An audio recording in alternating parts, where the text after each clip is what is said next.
ছুঁড়ে ফেলে দিতে হবে, কারণ সেটা যখন অতীত হয়ে যাবে, সেই দেহ নিয়ে আমরা যখন শ্বাস প্রশ্বাস আমরা ফেলতে যখন পারবো না, শ্বাস প্রশ্বাস যখন রোধ হয়ে যাবে, তখনই আত্মা আমি হচ্ছি আত্মা, আর আমি এই আত্মা কি করব, এই দেহটা আমি ছেড়ে দেব।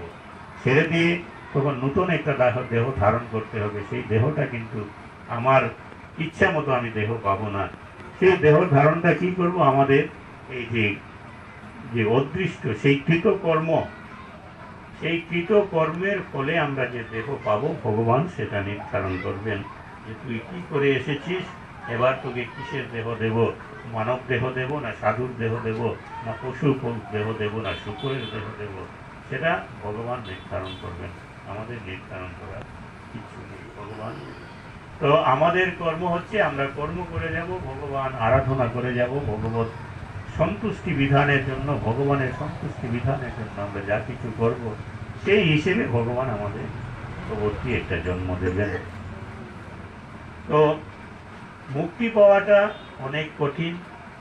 আমরা হয়তো কেউ কেউ মুক্তি পেতেও পারি, আর যদি না পাই তাহলে পরবর্তী একটা জন্ম আমরা পাবো।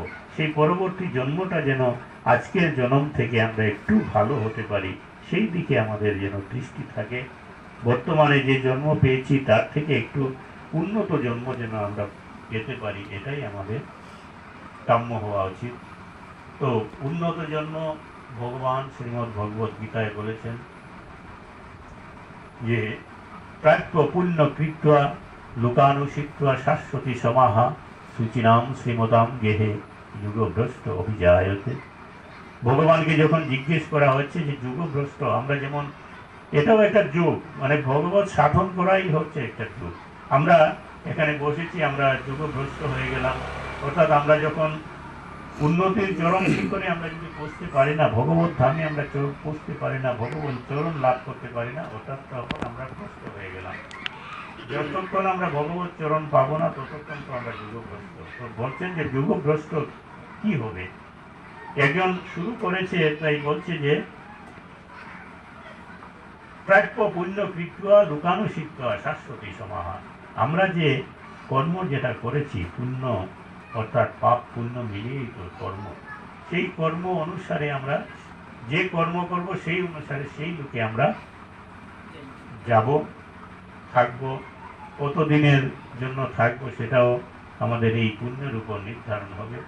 যেমন আমরা একটা টিকিট করলাম, একটা ফ্লাইটের টিকিট করলাম দিল্লি পর্যন্ত যাওয়ার, দিল্লি গিয়ে কিন্তু আমাদের গিয়ে শেষ, দিল্লি থেকে আমরা বোম্বে যেতে পারবো না।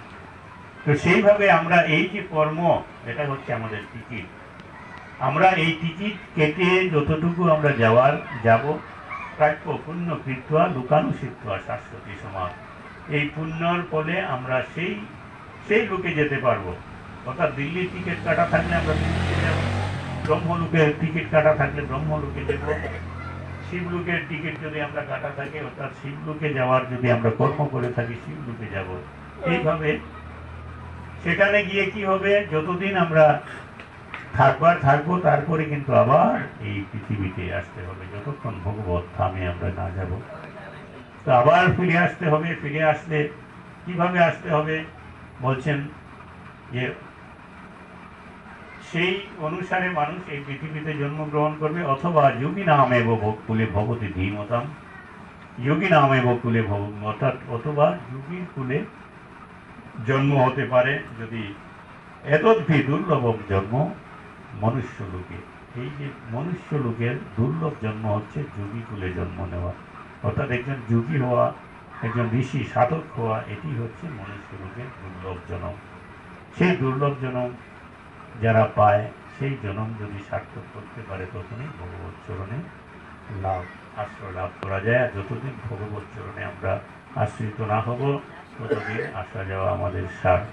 তো যদিও আসা যাওয়ার সার হবে, কিন্তু আমরা যেন যতটুকু পারি আমরা একটু উন্নত জীবন, উন্নত ভগবানের যেন আমরা যতটুকু আশীর্বাদ লাভ করতে পারি, সেটা সেই দিকে আমাদের দৃষ্টি রাখতে হবে। এই বলে আমাদের আজকের শ্রীমদ্ ভগবদ গীতা পাঠ এখানে বিরাম দিচ্ছি। জয় জগৎ বন্ধু হরি, জয় জগৎ বন্ধু হরি, জয় জগৎ বন্ধু হরি। যদাক্ষরম পরিভ্রষ্ট মাত্রহীনাম চ যৎ ভবেৎ পূর্ণং ভবতু তৎসর্বে তৎপ্রসাদাৎ জনার্দন। জয় গীতা, জয় গীতা, জয় গীতা।